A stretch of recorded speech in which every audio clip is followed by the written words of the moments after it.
लगातार अथक प्रयास से कहीं न कहीं आरक्षण विरोधियों को एक नया जो आयाम मिला है, उसके लिए आप सभी आरक्षण विरोधी इनके आभारी रहेंगे। अब मैं चाहूंगा हमारे बड़े भाई रविंद्र जठेरी जी का जोरदार स्वागत करें। माननीय रविंद्र जठेरी जी के बोलने से पहले ये जो हम लोग इंटरव्यू दे रहे हैं हमारे भाई, हमारी संख्या वैसे ही कम है, आप लोग और संख्या कम न करें कृपया। उसके बाद आप लोग आराम से इंटरव्यू दीजिए। मैं निवेदन करूंगा कि इस तरह से अव्यवस्था फैल जाती है। अक्सर मंचों पर मैंने देखा है कि हम लोग जिन लोगों को सुनने के लिए आते हैं वो रह जाते हैं। विशाल मीडिया से मेरा निवेदन है कि जरा अब इसके बाद इंटरव्यू बंद कर दें। बड़े भाई रविंद्र जठेरी जी की विचारधारा को सुनने के लिए आपको पहले ताली बजानी होगी दोस्तों। हमारे विजन पितामह कहे जाते हैं बड़े भाई रविंद्र जठेरी। आज के इस आरक्षण विरोधी कार्यक्रम के अध्यक्ष आदरणीय सर्वेश मिश्रा जी, इस कार्यक्रम में मुख्य अतिथि आदरणीय एच.एन. पांडे जी और कार्यक्रम के करने वाले सभी राष्ट्र और समाज भक्त के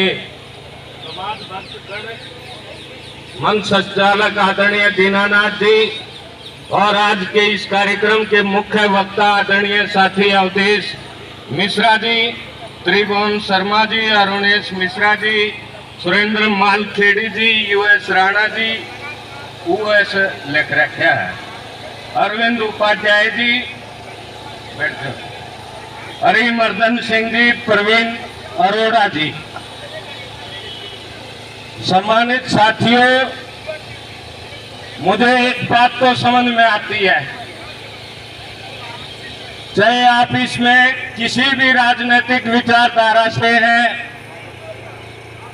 आदरणीय त्रिलोक तिवारी जी भी हैं जो जिनकी अपनी पार्टी है, मेरी भी अपनी पार्टी है राष्ट्रीय जातिगत आरक्षण विरोधी पार्टी। मेरा मतलब यह है कि आप चाहे किसी भी राजनीतिक विचारधारा से हैं, लेकिन ये जरूर है कि आप SC/ST एक्ट और आरक्षण की इस व्यवस्था के खिलाफ है। सही बात है कि नहीं है? तो सम्मानित साथियों, चलो ये तो आज कौन देख रहा है, लेकिन कार्यक्रम था तो इसमें भी थोड़ी कमी है। अब ये ज्ञापन दिया गया है राष्ट्रीय आरक्षण विरोधी संयुक्त मोर्चा से। बहुत अच्छी बात है जी। बस इसमें चूंकि देखिए, आप सब वैसे तो पीछे के मोहताज नहीं होंगे, लेकिन फिर भी क्योंकि हम भी कोई बड़े आदमी नहीं है, आप में से बहुत से साथी ऐसे हो सकते हैं जो हमारे से परिचित नहीं है। मैं स्वयं राष्ट्रीय जातिगत आरक्षण विरोधी पार्टी के महासचिव पद पर कार्यरत, आरक्षण की इस व्यवस्था के खिलाफ एक राजनीतिक सत्याग्रही रविंद्र जठेरी मेरा नाम है। और पिछले काफी अरसे से, मतलब बाई रिकॉर्ड 2007 से आरक्षण की इस व्यवस्था के खिलाफ आवाज बुलंद करते रहे। और आप सबके सहयोग से सन 2019 में जब देश की सरकार, देश की संसद, देश के राजनेता आरक्षण की इस व्यवस्था को फिर 10 वर्ष का विस्तार देने वाले थे, उस समय भी हमने इस आरक्षण की व्यवस्था के खिलाफ 17 नवंबर 2019 से आंदोलन शुरू किया।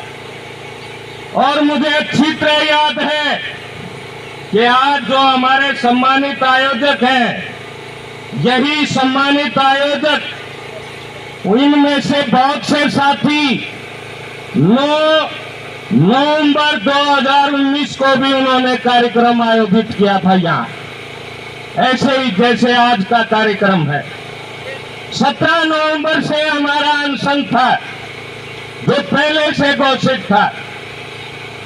साथियों, मैं मोटी मोटी बात कहूंगा। एक तो ये, क्योंकि पहले से भी हम क्लियर करते आ रहे हैं, मैंने जरूर इस ज्ञापन पर अपने हस्ताक्षर किए इसमें क्लियर लिखा हुआ है विषय में कि सामान्य वर्ग के साथ हर क्षेत्र में निरंतर हो रहे भेदभाव, पक्षपात, उत्पीड़न, दमन, शोषण के विरुद्ध समुचित उपाय करने एवं सामान्य वर्ग आयोग गठित करने के संबंध में तो मैं तमाम साथियों से ये अपील करना चाहूंगा, यदि आप आरक्षण की इस व्यवस्था के वाक्य में खिलाफ हैं, आप SC/ST एक्ट के वाक्य में खिलाफ हैं, आप योग्यता और प्रतिभाओं की अनदेखी किए जाने के वाक्य में खिलाफ हैं, तो आप ये भेड़ चाल चलना बंद कर दो। पहले से ही देश में जो SC/ST आयोग है, OBC आयोग है या दूसरे आयोग हैं, उन्होंने देश का भट्ठा कर रखा है। आप उस भट्ठा करने में फिर शामिल होना चाह रहे हैं। आप मांग कर रहे हैं कि जनरल सामान्य वर्ग आयोग गठित किया जाए। साथी कह रहे थे सवर्ण आयोग गठित हो। साथियों, हम आपसे अपील करेंगे, आप इस पर गंभीरता से विचार करें और हम इस व्यवस्था का, इस मांग का बिल्कुल समर्थन नहीं करते हैं। दूसरा, आप सबको मालूम भी होगा और मैं आपको बता भी दूं अगर जो आपको मालूम नहीं हो, आप जो SC/ST एक्ट आरक्षण की व्यवस्था के खिलाफ जो आवाज बुलंद कर रहे हैं, ये आवाज परिणाम देने वाली है। परिणाम, जिस तरह राणा साहब ने कहा, कुछ हिंट दिया, लेकिन साथी समझ नहीं पा रहे। सब अपने उसमें मगन है, कोई अपने इस चक्कर में है कि भाई मेरे फोटो आने चाहिए, मेरी वीडियो होनी चाहिए, कल को ये हो। साथियों को पूरा ज्ञान नहीं कि इनमें से बहुत से साथी तो ऐसे हैं जो ये अपेक्षा करते हैं कि भाई ये 200 दे दें और ताकि इनको बकाया करते हैं। खैर चलो, ये आपका विषय है। साथियों, आप जो ये प्रयास कर रहे हैं, ये परिणाम देने वाला है। आप पूछेंगे कैसे परिणाम मिलेगा?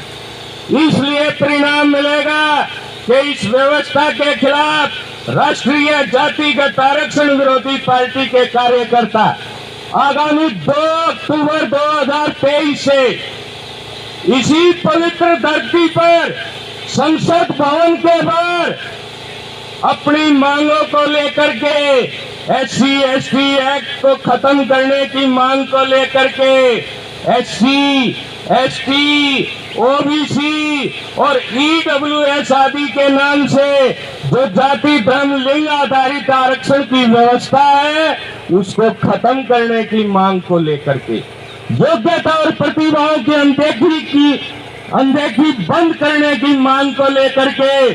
और यदि आपने आरक्षण, कुछ साथी कहते हैं, ये साथी हमने तो जहां तक पढ़ा, संरक्षण का मतलब है कि किसी को माथ हथ करके, किसी को अपने अंडर करके, अपने नीचे रख करके तब उसकी सेवा पानी, उसका लालन पालन करना होता है।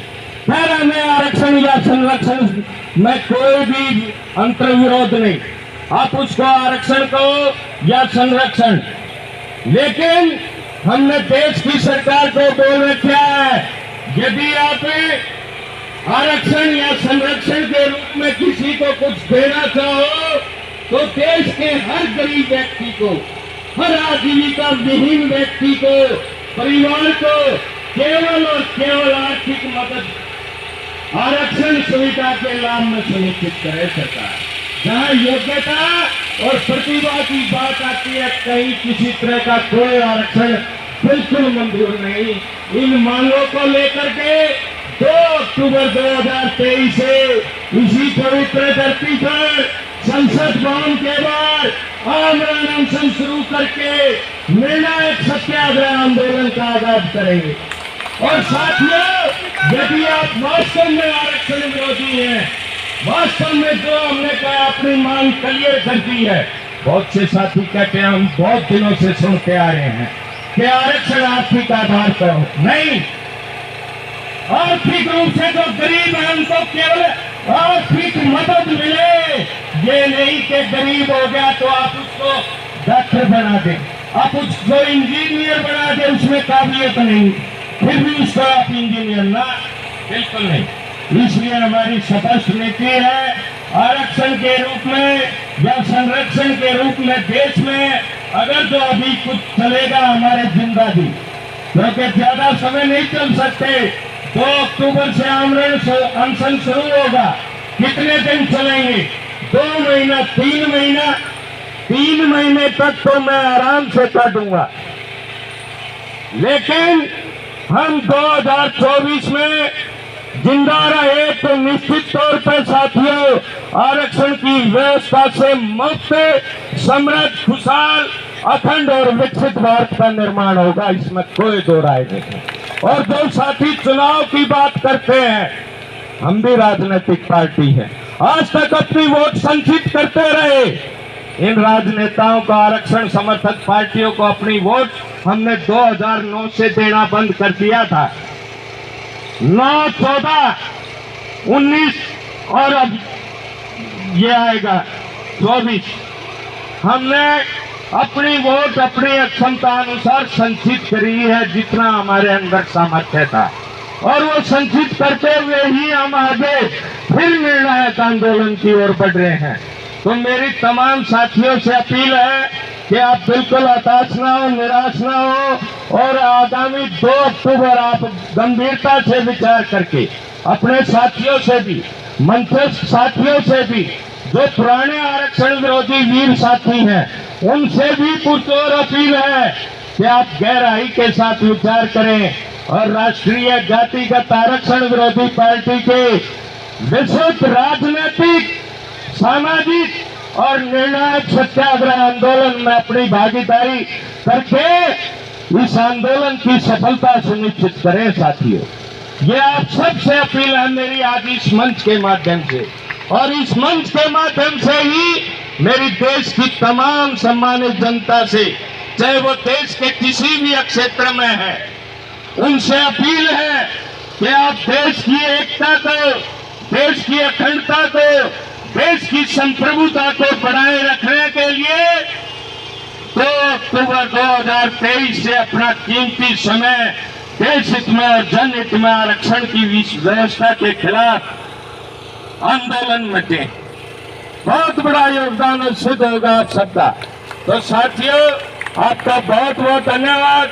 आप पीछे से आवाज बुलंद करते आ रहे हैं और उसी का परिणाम है कि अब ये आंदोलन निर्णायक मोड़ पे है। बस आप लोगों के समझने की जरूरत है, आपके जागने की जरूरत है। हर चीज राजनीति, किसी साथी को ये वहम हो कि राजनीति से बहुत दूर रहना चाहिए। राजनीति ही तय करती है, राजनीति ने ही तय करते हुए आपको यहाँ बैठने की इजाजत दी है। राजनीति ने ही देश में कोरोना का वैश्विक षड्यंत्र को लागू किया। राजनीति ही नेताओं की पेंशन को समय दर समय बढ़ाती जा रही है। राजनीति ही आरक्षण की व्यवस्था को समय दर समय बढ़ाती जा रही है। तो आप समझो, गहराई से इस राजनीति से ना डरो, राजनीति करो, खुल के करो, दब के मत करो। मेरा ये आप सबसे अपील है। धन्यवाद तमाम आयोजकों को जो बोलने का मौका दिया। जय भारत, विजय भारत। बहुत बहुत धन्यवाद रविंद्र जी के, जो आप लोगों के साथ अपने विचार को साझा किए। वक्तागणों से मेरा निवेदन है कि समय